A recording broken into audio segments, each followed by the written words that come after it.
नमस्कार सम्मानीय दर्शकबृंद এই মুহূর্তে সবচেয়ে বড় খবর রাজ্য জুড়ে 30,000 কর্মী নিয়োগ শুরু হলো 8 পাসে আবেদন করতে পারবেন ডব্লিউবি গভর্নমেন্ট জব রিক্রুটমেন্ট অর্থাৎ পশ্চিমবঙ্গ সরকারের পক্ষ থেকে কিন্তু এই 30,000 কর্মী নিয়োগ শুরু হচ্ছে। এছাড়াও আপনাদেরকে জানিয়ে রাখছি রাজ্যের বেকার যুবক যুবতীদের জন্য ফের দারুণ সুসংবাদ প্রায় 30,000 শূন্যপদে কর্মী নিয়োগ শুরু হচ্ছে। আপনি যদি বেকার প্রার্থী হয়ে থাকেন এবং চাকরির প্রয়োজন থেকে থাকে তাহলে আপনাদের জন্য কিন্তু দারুণ সুযোগ। ইতিমধ্যে বেশ কয়েকটি বিজ্ঞপ্তি প্রকাশিত করা হয়েছে। জানানো হয়েছে রাজ্যের যে কোনো জেলা থেকে বেকার যুবক যুবতীরা আবেদন জানাতে পারবেন। এও জানানো হয় শুধুমাত্র 8 পাস থাকলে কিংবা তার বেশি যোগ্যতা থাকলে বর্তমানে নিয়োগের ক্ষেত্রে আবেদন জানাতে পারবেন ডব্লিউবি গভর্নমেন্ট জব রিক্রুটমেন্ট।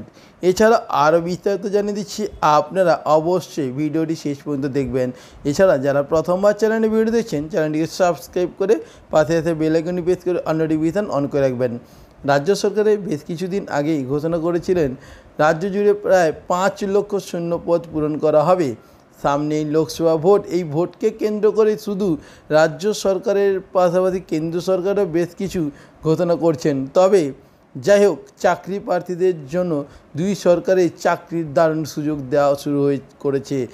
যদি আপনি বেকার চাকরি প্রার্থী হয়ে থাকেন এবং চাকরির অপেক্ষায় থেকে থাকেন তাহলে আপনার জন্য বিপুল শূন্যপদে নিয়োগের এবং যোগ্যতার চাকরি দারুণ সুযোগ হাতছাড়া করবেন না ডব্লিউবি গভর্নমেন্ট জব রিক্রুটমেন্ট। এছাড়া আপনাদেরকে আরও জানিয়ে রাখছি, যদিও বেশ কিছুদিন আগে রাজ্য সরকার 5 লক্ষ শূন্যপদের কথা উল্লেখ করেছেন, তবে তার বাস্তবায়ন বর্তমানে শুরু করা হয়েছে। রাজ্য সরকারের ঘোষণা অনুযায়ী রাজ্যের এই সমস্ত শূন্যপদগুলি রাজ্যের বিভিন্ন সরকারি দপ্তরের অধীনে পূরণ করা হবে। তিনি জানান রাজ্যের হাজার হাজার শূন্যপদে শিক্ষক শিক্ষিকা নিয়োগ করা হবে। এর পাশাপাশি রাজ্যে দমকল বিভাগে 1000 পদে কর্মী নিয়োগ শুরু হবে। শুধু তাই নয়, রাজ্যের বন দপ্তরে প্রচুর শূন্যপদ রয়েছে। এছাড়া প্রচুর ক্লার্ক, গ্রুপ ডি কর্মীরও প্রয়োজন রয়েছে ডব্লিউবি গভর্নমেন্ট জব রিক্রুটমেন্ট।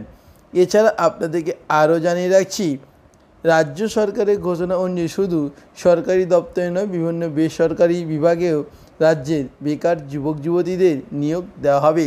ইতিমধ্যে রাজ্য সরকারের বিভিন্ন বেসরকারি সংস্থার সঙ্গে হাত মিলিয়ে চুক্তিবদ্ধ হয়েছে।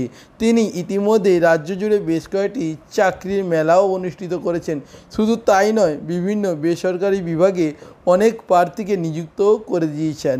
তবে যাই হোক না কেন, সরকারি দপ্তরের ক্ষেত্রে রাজ্য সরকার বসে নেই। রাজ্যের বেকার চাকরি প্রার্থীদের অধীনে প্রায় 30,000 শূন্যপদে আবেদন গ্রহণও শুরু হয়েছে ডব্লিউবি গভর্নমেন্ট জব রিক্রুটমেন্ট। এছাড়া আপনাদেরকে আরও জানিয়ে রাখছি, সম্প্রতি রাজ্যে পঞ্চায়েত দপ্তরের অধীনে 6,700 শূন্যপদে রেজিস্ট্রেশন সংগ্রহ করা হয়েছে, যেখানে অষ্টম থেকে উচ্চ যোগ্যতা পর্যন্ত আবেদন জানানো যাবে। আবেদন করতে WBPRMS এর অফিসিয়াল ওয়েবসাইটে ভিজিট করতে হবে। এরপর রাজ্য পুলিশে 12,000 কনস্টেবল নিয়োগের আবেদনও গ্রহণ করা হয়েছে। পাশাপাশি প্রায় 460 পদে সাব ইন্সপেক্টর নিয়োগের আবেদন চলছে। এদিকে 1,900 পদে নার্স নিয়োগ হচ্ছে এবং রেলে প্রায় 9,000 টেকনিশিয়ান নিয়োগ শুরু হয়েছে। যারা এখনও আবেদন করেনি তারা অবশ্যই অনলাইনে মাধ্যমে ফর্মগুলো ফিল আপ করে নেবেন। এছাড়া আপনারা আরও বিস্তারিত জানার জন্য অফিসিয়াল ওয়েবসাইটগুলো ভিজিট করে জেনে নিতে পারবেন।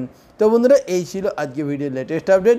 ভিডিওটি কেমন লাগলো অবশ্যই কমেন্ট করে জানাবেন এবং আপনি যদি নতুন হয়ে থাকেন চ্যানেলটিকে সাবস্ক্রাইব করে নেবেন। আপনারা প্রত্যেকে ভালো থাকবেন। পরবর্তী ভিডিওতে আবার দেখা হচ্ছে। ধন্যবাদ।